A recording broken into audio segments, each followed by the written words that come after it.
Nós estamos aqui de volta para conversar um pouquinho sobre saúde de idosos, né? Estou recebendo aqui o geriatra Dr. Aurélio Tussi e a gente vai falar um pouquinho dessa história. E uma das coisas que eu estava falando com ele aqui agora, né, durante o intervalo, é que hoje eu não sei se isso é real ou se a gente só escuta, ouvir, não sei como é que é lá, né, nas consultas, enfim.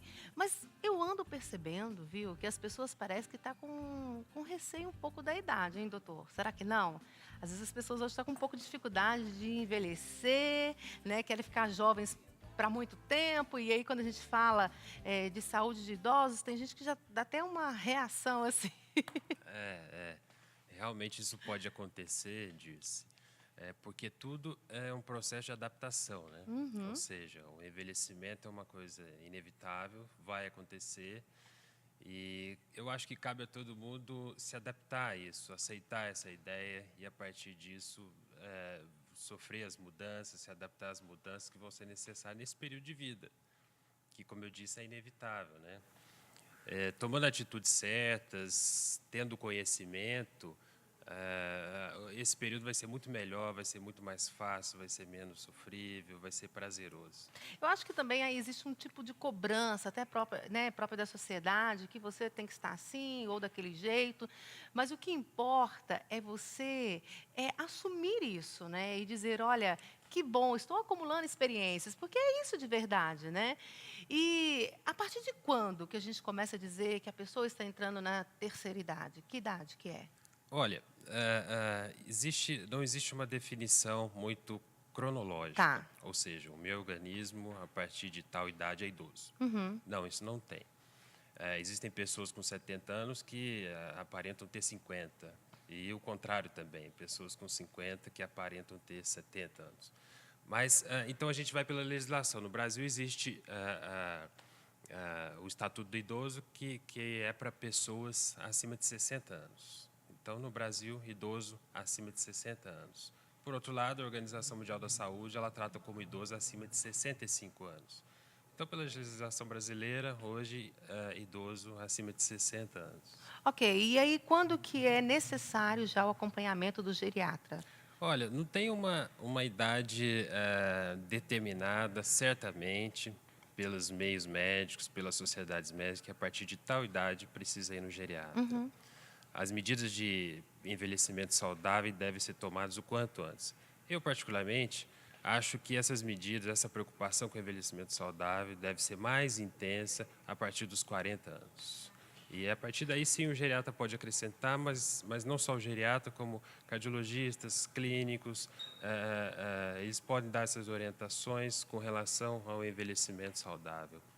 E quais são as doenças mais comuns com relação aos idosos? Olha, com relação às doenças mais comuns, a gente não pode deixar de citar as doenças cardiovasculares, aí a hipertensão, bastante prevalente em idosos. Para você ter ideia, com 70 anos, 70% dos idosos são hipertensos.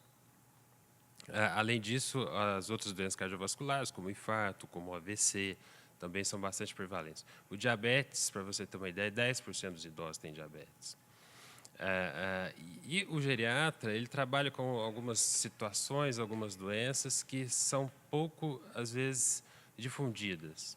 Eu cito um exemplo para você, quedas. 30% dos idosos caem uma vez por ano. E dessa queda pode vir uma consequência, uma fratura e várias outras consequências, né? Então é uma situação bastante prevalente também. Além disso, as deficiências de memória, a perda de memória, isso bastante comum em idosos também. E com relação à alimentação, é bom a gente falar isso, porque a alimentação, gente, não é só para essa, é para todos nós, né? E eu vejo cada dia mais um apelo a isso, né? A alimentação, principalmente dos médicos, em todos os médicos que você passa, né? Seja ela qual for a especialização, a orientação é alimentação e atividade para todo mundo, sem exceção. Eu vejo que essa preocupação tem aumentado a cada dia. A importância da alimentação e do exercício físico também nessa faixa etária. Isso bastante importante, né? Como prevenção, ou seja, a gente está conversando sobre geriatria. Uhum. Geriatria ela faz o acompanhamento da saúde do idoso mas não só na questão do tratamento, na questão da prevenção também, né? Quer dizer, isso várias especialidades médicas, a medicina tem que ter essa preocupação com prevenção e o tratamento, né? Não somente o tratamento. Nessa questão da prevenção, a alimentação é fundamental e a atividade física também. O ser humano ele sabe que a alimentação saudável e a atividade física são benéficas para o organismo há muito tempo. Isso não é de conhecimento recente, isso é de conhecimento longínquo e comum. Todo mundo sabe disso. O que a medicina ela vai descobrindo com o tempo qual é o benefício adicional disso. Ou seja, hoje eles estão vendo que uma alimentação saudável ela pode, inclusive, prevenir a doença de Alzheimer. E a atividade física da mesma maneira. Então, em termos de prevenção, atividade física e alimentação saudável, são várias situações clínicas, doenças cardiovasculares, o diabetes, a obesidade, a hipertensão, o benefício para o sono, para a musculatura, para a memória, para a depressão. Então, são várias. É uma coisa que hoje em dia não tem como abrir mão. A dieta saudável e uma atividade física regular, justamente pensando na questão da prevenção. E prevenção vai significar qualidade de vida na terceira idade. E nós preparamos uma matéria para você, para te mostrar essa importância, né, de se fazer os exercícios físicos. A nossa jornalista, Verônica, vai trazer algumas informações para a gente. Vamos acompanhar. Dona Palmira vai andando para a academia e quando falta na ginástica, Dia que eu não venho na academia, eu faço caminhada. é sempre muito importante fazer atividade física. E esses exercícios são indicados para qualquer idade. Nós hoje vamos acompanhar qual é o ritmo da Dona Palmira, que frequentemente vem à academia. Como ela começa o dia? Acordo, tomo meu café reforçado, né? Aí venho pra academia. A terceira idade é uma fase ótima para começar ou para manter a atividade física.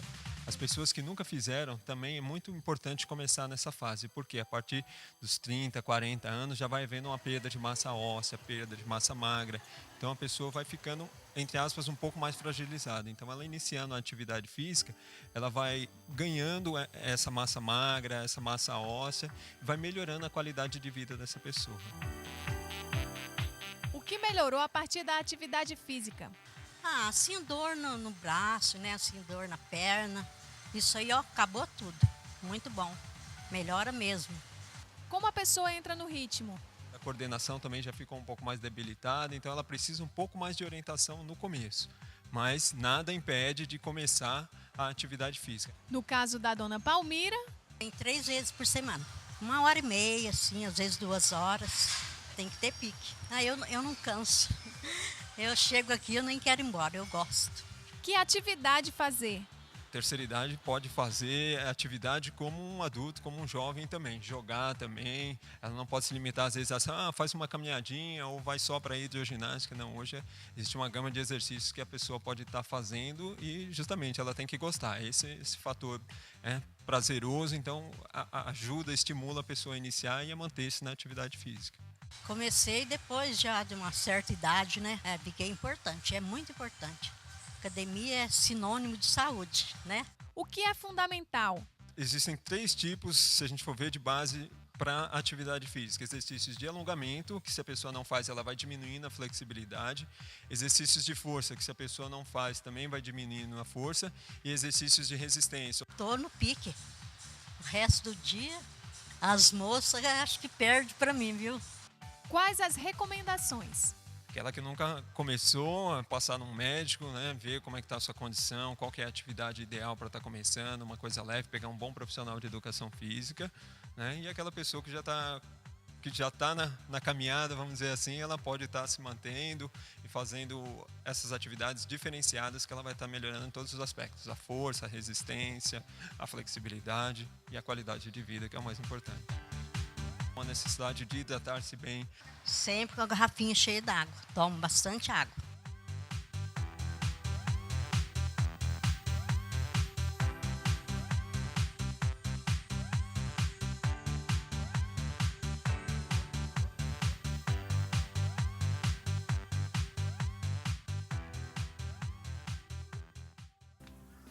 Nossa, que exemplo, hein? Parabéns, viu aí? Olha, super disposta, né? Que bonito, parabéns mesmo, né? Que sirva de exemplo para todos nós, né? Você viu olha, que preparação todos os dias ali, cuidando bem da saúde. Parabéns, viu? Deus abençoe. E é isso que precisa acontecer, né, doutor? É preciso de uma dedicação, disciplina, mas os benefícios no futuro vão ser grandes. Com certeza. E aí, assim, né? A gente precisa começar a cuidar desde agora, né? E aí, outra pergunta que eu acho assim, muito comum que as pessoas fazem é com relação a acompanhar as pessoas idosas, né? Principalmente em algum tipo de doença, como Alzheimer, enfim. Qual que é a importância, né, da família junto com o profissional nessa hora?